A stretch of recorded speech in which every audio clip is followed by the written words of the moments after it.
Alter your own clothes and save a bundle. Here's how.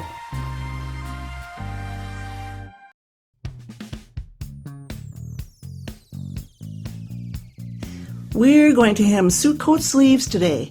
A rascally job in my opinion, but I'm going to show you how to do it with ease and comfort. And who knows, maybe it'll become your favorite job. The sleeves need to be shortened a good 1.5 inches. Ideally, you're never going to shorten much more than 1.5 inches because then the placket gets too short and looks funny. And that's talking about hemming up. Now when it comes to letting down a suit coat, you seldom really can. That's because of this angular seam here at the button placket. It's going to become more apparent as we go along. Meanwhile, let's just start by chalking off that 1.5 inches. First though, I'm going to pop off these buttons. Now we'll mark.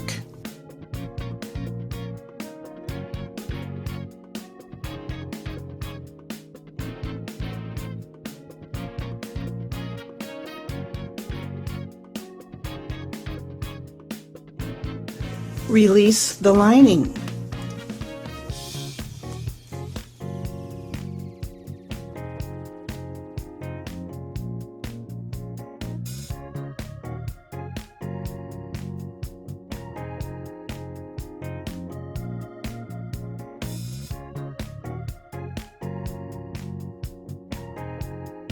Now pull that lining out. And this sleeve pulls out all the way. Sometimes they're attached right about here, and then you can't pull it out quite all the way. So that now I can mark off its 1.5 inches.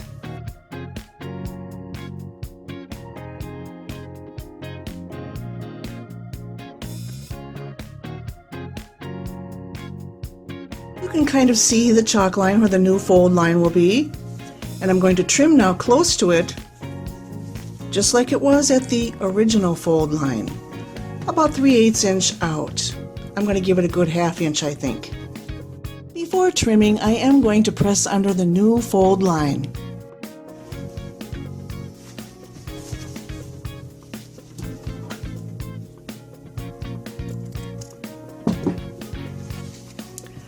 I press under first because then I can see better than that slight chalk line where to cut. As you can see, I prefer pinking shears. Now, if you need to chalk out where to cut, that's what you do. I'm just going to eyeball it.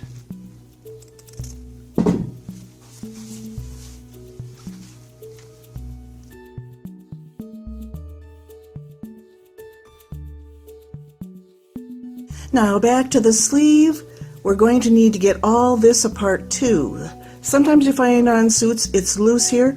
No, they sewed it up quite a ways. And we need to get that loose in order to access all of this that's originally folded up, get it pressed up to the new fold line and back into place.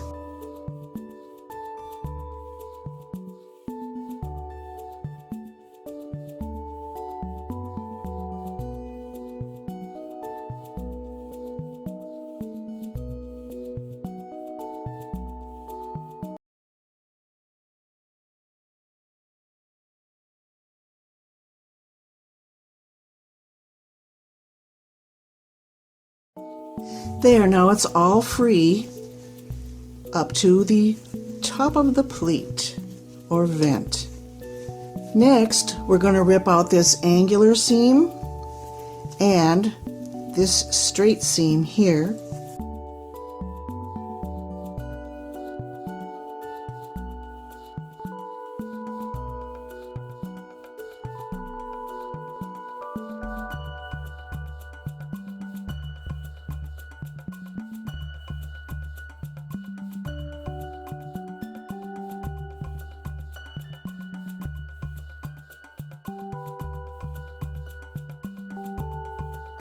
And the original manufacturer may have basted it here, so get all that out.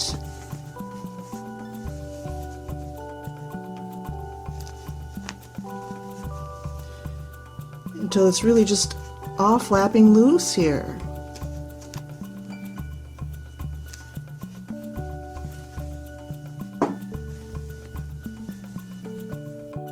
Now, I'm not crazy about this extra piece here that I don't usually run into. See the lighter color underneath? That's plenty, and this is about how far we're going to go up. That's plenty of interfacing. That's really all we're going to need. So I'm going to rip off this kind of cruddy stuff here.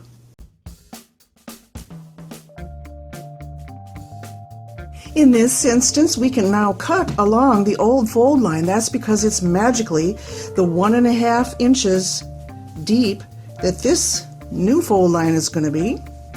If it wasn't, you would measure out and chalk that line and cut it.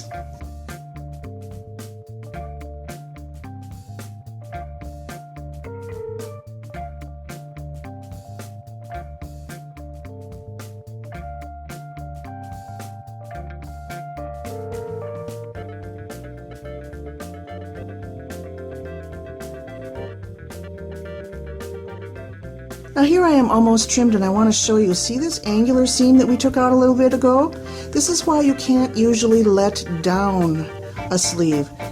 The chalk line would extend to here if we were doing it this way, and we would fold it up, but boy, there wouldn't be enough room here, would there, to be the true 1.5 inch hem that we need it to be. So that's why you can seldom let down.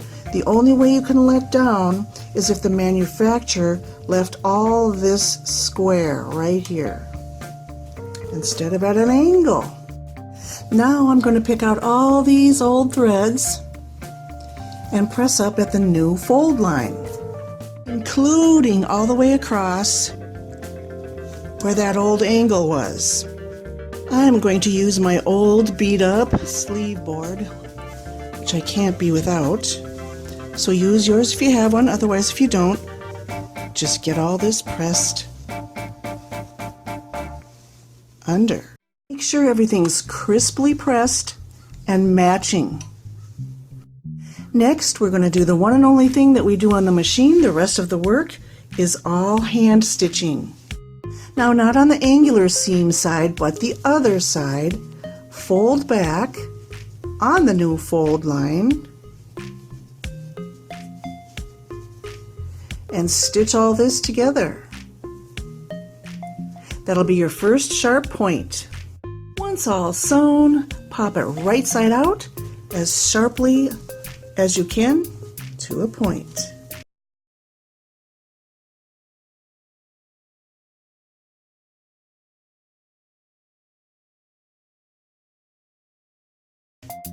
Next, we're going to tackle that angular seam. Yes, we're going to accomplish that too. And here's how you get that done. Have the wrong side facing you, and then tip the angle so that it's horizontal to you. Now, see this point here? Crucial. Fold this down right to that tippy point. Right down to it. Once you've done that, see how this fold line matches up with this fold line,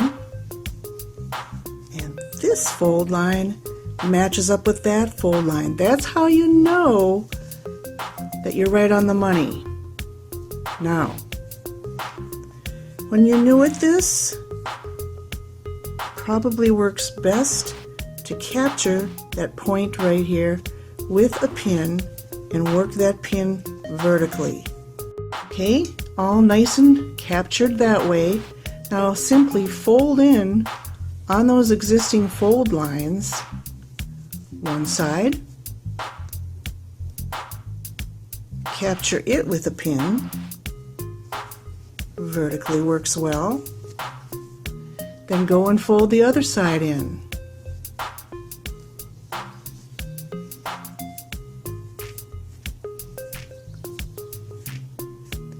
And capture it with a pin. So, how's my point looking? Well, not so sharp. It's a little square up here. So you simply Keep adjusting until you get it.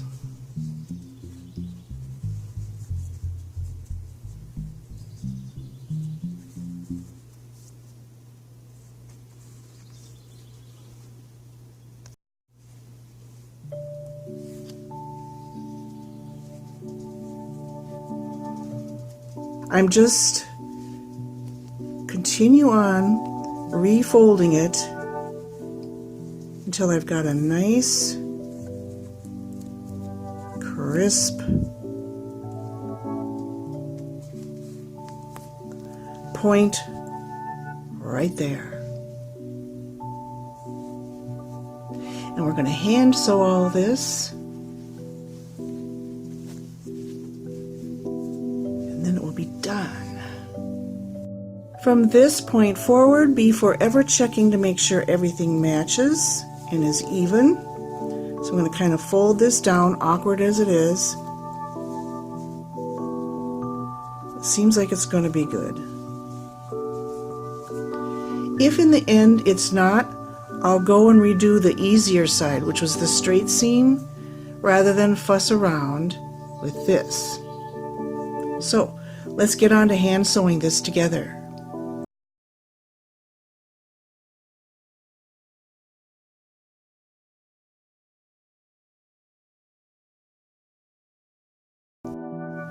So with a single strand needle, I'm just going to kind of start below the point and bury my knot below the point. I just don't want that to be sticking out at the top. And then I'm just going to neatly go across with as tiny stitches as possible.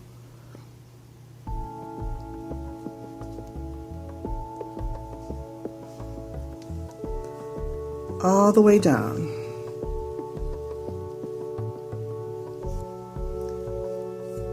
And they can be kind of far apart because you can always come back up again if you feel like there's too much gap in between stitches.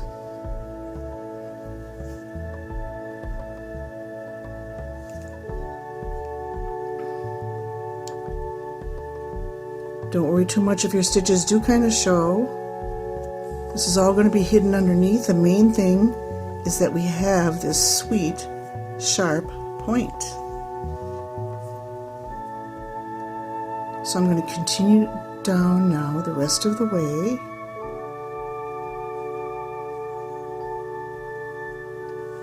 And I'll see you down at the bottom.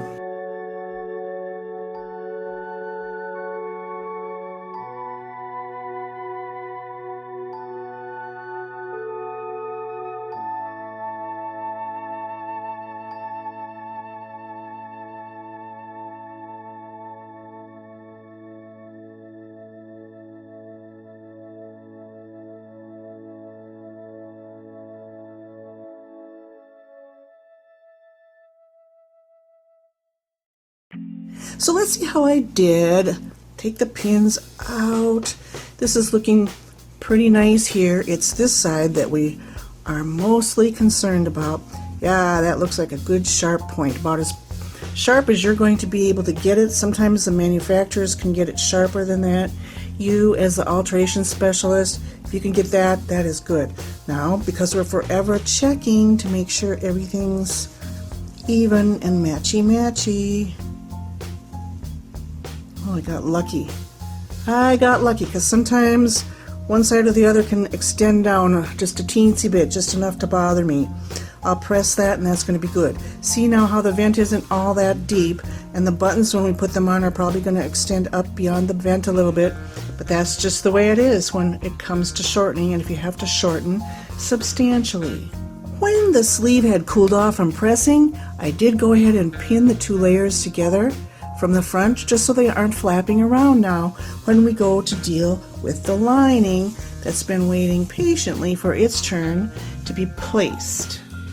So here comes the lining through, and now let's turn this wrong side out. Here we are, wrong side out, and we want to make sure Like seam is matched up to like seam. So there will be two seams to make sure they match. Here's the one that goes to the underarm seam, and here is the seam that's pretty much going to go matching up with the edge of the nice point you just made. Okay, so where on earth does it end up landing though? I'll tell you.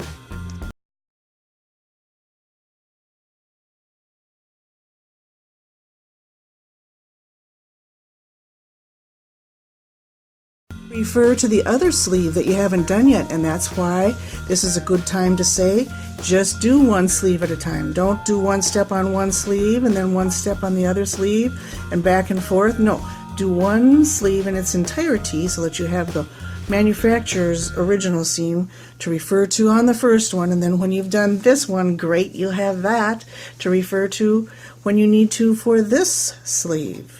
So all I have to do now is measure in how much this is. It's probably that, looks like it's a little over 1 inch. Once I measure it for sure, I will then chalk that in on the new sleeve that we're doing. And once I draw that line, then I'll know exactly where to put this up to. Yes, I will. See, here's that line. All the way around. It ended up to be about 1 1/8 inch. So now all I have to do is pin this on. All pinned now, and I'm going to use the lighter color thread to sew this as invisibly as I can. Here's the lining all attached now. I sort of wish maybe I hadn't used the pinking shears. I use the pinking shears usually on the dark lining because then the zigzag doesn't show through, but it's not that big of a deal, just a little detail. You can always press down some blousing. There was excess here. If you like, as is seen on the sleeve we haven't done yet, you can always press that blousing down. And we didn't end up basting the sleeve in place like the manufacturer did. We really don't need to. This isn't going to come down. Why? Because when I came to this point on the lining attachment, I made sure the needle went through both thicknesses, not so that it can be seen, but I went through the seam of the right side as well as catching the wrong side seam. See how that's all attached there? That's what you want. That way nothing's going to come down, and I pretty much did the same thing over here, kinda, sorta. Alright, all that remains is button placement. Make it as simple as you can, folks. Develop your own system or do like I do. Lay the sleeve needing to be buttoned up to the one with the buttons. Now, aren't we glad we didn't do step by step each sleeve so that these buttons remain for our reference? And I'm just going to eyeball because I usually make out okay this way.